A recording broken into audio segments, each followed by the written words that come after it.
Good morning. I am Kajoli Sarkar from ADARSH MANDIR SHANKAR PEETH. Today we will know about the rulers and how they were working there in ancient time. We will also know in this module about the rulers and how they are becoming more and more powerful with different sacrifices and what is Janpat. Okay, so let's understand all this with the help of this video.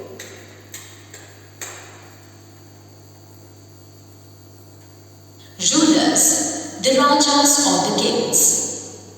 Around 3000 years ago, the Rajas or kings were the rulers who used to perform big sacrifices for the mankind. There were some rituals to choose the men as Rajas, and the Ashwamedha or horse sacrifice was one of such rituals. The kings who used to perform Ashwamedha ritual were considered as most powerful kings. Some kings wanted to assert their supremacy over the other kingdoms, and so they performed it. Varnas. During this period in India, the four Vedic books, Rig Veda, Samaveda, Yajurveda and Atharva Veda, written by the priests, which described how rituals were to be performed. They also contained rules about society. According to Vedas, people were divided into four varnas or groups based on their functions. Brahmins. Brahmin is the highest varna in Vedic Hinduism. The Brahmins were traditionally considered responsible for worshipping, reading and studying the Vedas. Rulers or Kshatriyas. Traditionally, their role was to protect society and fight battles. They were considered in the elite group of warriors, rulers and administrators. Vish or Vaishyas. Traditionally described as commoners and used to trade, herding and farming. Shudras. They used to serve other three groups and were not allowed to perform rituals or study Vedas. Janapadas. As this is understood by the name, Janapadas means the land where people set their foot and settle down. Rajas and kings were recognized as Rajas or Janapadas, not Janas. Some famous Janapadas are Purana Kila in Delhi, Hastinapura near Meerut, and Atranchikera near Etah. Painted grey ware is the famous Western pottery in that era.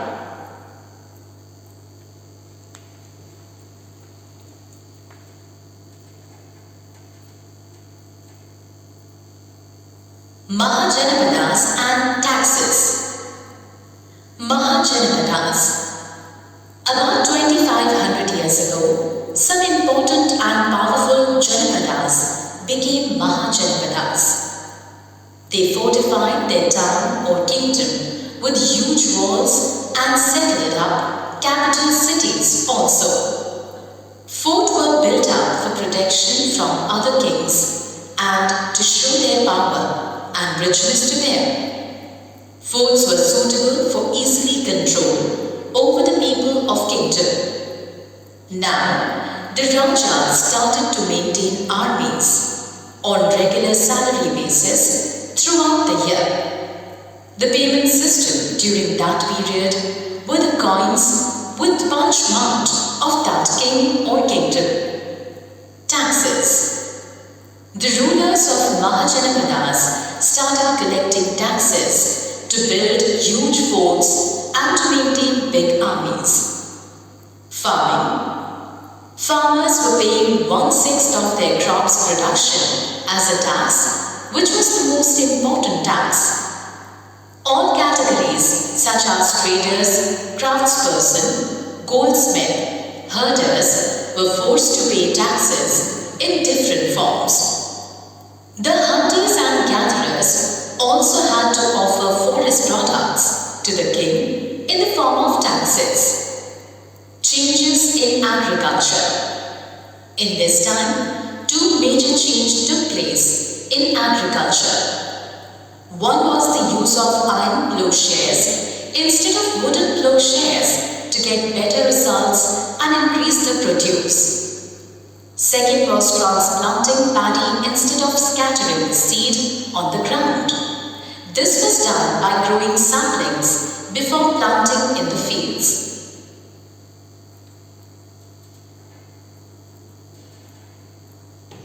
Magadha and Vajji. Magadha was an ancient kingdom located on the Indo-Gangetic plains in eastern India.